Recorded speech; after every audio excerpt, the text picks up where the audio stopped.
যারা প্রশাসনের সর্বোচ্চ ক্ষমতায় থেকে আমাদের ভাইদেরকে গুলি করে হত্যা করেছেন, আমাদের ব্যাংক দখল করেছেন, আমাদের হাসপাতাল দখল করেছেন, আমাদের ইউনিভার্সিটি দখল করেছেন, আমাদের কলেজ দখল করেছেন, অপেক্ষা করুন।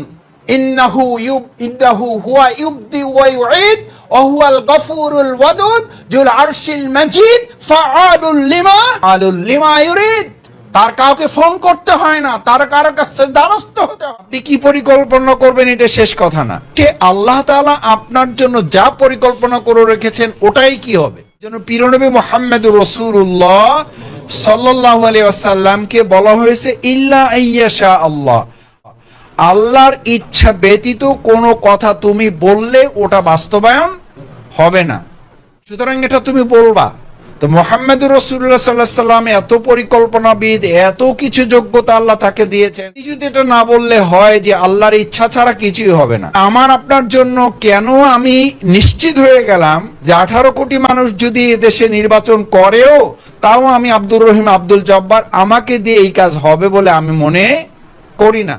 আপনি আপনার নির্ধারক নন, কর্মবিধায়ক নন। কর্মবিধায়ক হচ্ছে ইমানদারের জন্য কে? কদারাল্লাহু ওয়া মা শাআ ফাআলা। তিনি যা নির্ধারণ করেছেন এবং যা ইচ্ছা করবেন তাই হবে। চেষ্টা করবে আর ভাববে সে যা চাইবে তাই হবে, বোঝা যায় যে যা চাইবে তাই হবে না, আবার চেষ্টা না করলে তাকে কিছুই দেওয়া হবে না। সূত্রটা কি? মাঝখানে বান্দার থিওরিটা কি, পলিসিটা কি, আমার কাজটা কি, আমি তার গোলাম হিসাবে, আমি তার বান্দা হিসাবে আমার ভূমিকাটা কি হবে, কি প্রক্রিয়াটা মেনটেন করবো। রাসূলুল্লাহ সাল্লাল্লাহু আলাইহি ওয়াসাল্লাম সেই সুন্নাহটা আমাদের জন্য কি শিখিয়ে দিয়ে গেছেন, যে সুন্নাহটা আমরা পালন করব সেই সুন্নাহটা 3 ভাগে বিভক্ত। প্রথম কথা হচ্ছে ইউ ক্যান মেক ডিসিশন।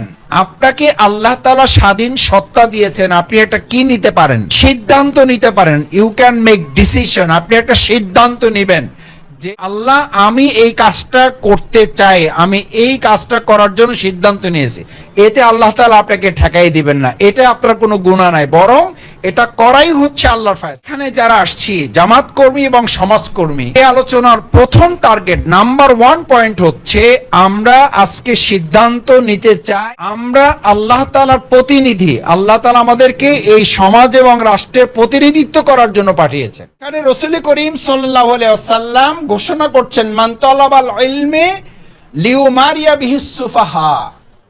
কিছু লোকরা ইলম থাকবে, জ্ঞান গরিমা থাকবে, সম্মান মর্যাদা স্ট্যাটাস থাকবে, এর কারণ টার্গেটই হলো এটা সে ব্যবহারই করবে শুধুমাত্র মানুষদের সাথে ঝগড়া তর্ক বিতর্ক করার। মূল টার্গেটই হলো সে যার তার সাথে ঝগড়া লাগাই দিবে। আরে তুমি আমারে চেনো, আমার সম্পর্কে তোমার কোনো আইডিয়া আছে? এরকম কথাবার্তাই প্রথম আমার কাছ থেকে শুনতেছেন না। লিউমারিয়া বিহিস সুফাহা, তার কাজই হলো মানুষকে ছোট করবা, কাজই হলো মানুষকে অপমান করা, কাজই হলো মানুষকে লাঞ্ছিত করা। এরপরে দ্বিতীয় বলা হলো আউলি উবাহিয়া বিহিল উলামা। এই লোকের আরেকটা বড় কাজ হচ্ছে সে শুধুমাত্র এই কথা বলে বেড়াবে যে জনসাধারণের মধ্যে তার দৃষ্টি আকর্ষণ করার। এটাকে আমরা ছোট সময় ইসলামী আন্দোলন সাফল্যের শর্তাবলী বই, সেখানে কি লেখা হয়েছে? প্রদর্শনের সেটা কি পয়েন্টের আলোচনা? মৌলিক অসৎ গুণাবলী, শুধু অসৎ গুণাবলী না, এটা একটা ফান্ডামেন্টাল বিষয়, বেসিক জিনিস। রাসূল সাল্লাল্লাহু আলাইহি ওয়াসাল্লামের হাদিসের ভাষা থেকে ওখানে নেওয়া হয়েছে। আউলি উবাহিয়া বিহিল উলামা, এর কাজই হচ্ছে একটু লোকদের দৃষ্টি আকর্ষণ করা। আউলি উবাহিয়া বিহিল উলামা, জ্ঞান, তার এই কথাবার্তা, তার এই চরিত্র, তার এই আচরণ, তার এই নামাজ, তার এই করিম সাল্লাল্লাহু আলাইহি ওয়াসাল্লাম এইটুকু বলে শেষ হলে তো আমাদের কোনো অসুবিধা ছিল না।